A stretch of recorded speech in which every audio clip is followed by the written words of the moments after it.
The torrential rains over the past week did not let up until Sunday, but by then, the country had been drenched and several districts are reporting severe flooding. In the village of Maypen, located several miles off the Philip Coulson Highway, access to the area can only be made by boat, as the entire land that encompasses the village is underwater. While its residents have not evacuated their bread and butter, some 350 heads of cattle were under threat. Since Friday, several heads of cattle have been rescued as livestock extraction continues with assistance from the government and Mennonite farmers.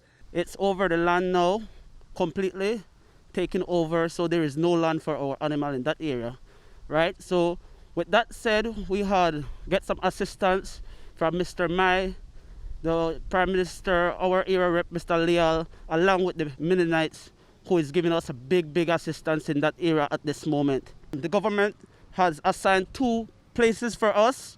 One is Yo Creek and Central Farm. Right now we are starting off in Yo Creek. It already take 100. Now we are here again doing it. So it probably will be Central Farm will start this week now with, right? Like I said, going over everything in a small terms, it's lot of work. To take out 50 cow per day. 50 cow per day, whereby we have to use boat 3 miles. Then the Mennonites bring in a spider with a trailer, take it about a mile to the trailer that hooked up to the vehicle, then move off from there. Wow, so any access to the village itself is by boat? Further east in Moscow, the Oriana family have been farming the land in the village for 3 decades, providing vegetables to markets in Belize City and Orange Walk. The family has several plots of farmland that is used to cultivate tomatoes, sweet peppers, cabbages, and more. All tens of thousands of dollars in investment have been destroyed by the flood waters, not to mention the livestock that they have.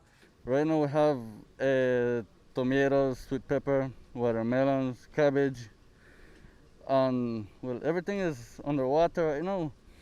And if some is not underwater, the amount of water that the plant sucks still affects the whole plant, and the plants have to die because it's an excess of water. Well, more or less, in my family, there are about 9 to 10,000 plants of tomatoes, like 4,000 plants of sweet pepper, and like one acre and a half of cabbage.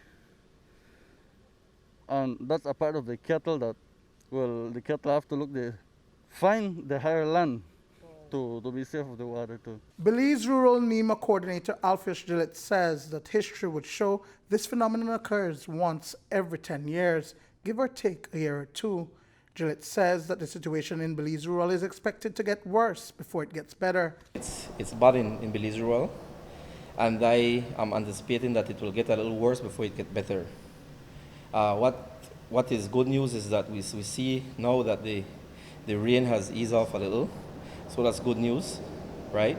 But we still see some water coming from the west. So and our waterways are to its capacity. It can't take anymore. Like for example, we see now Crooked Tree Lagoon. Like I said before, the water start backing up.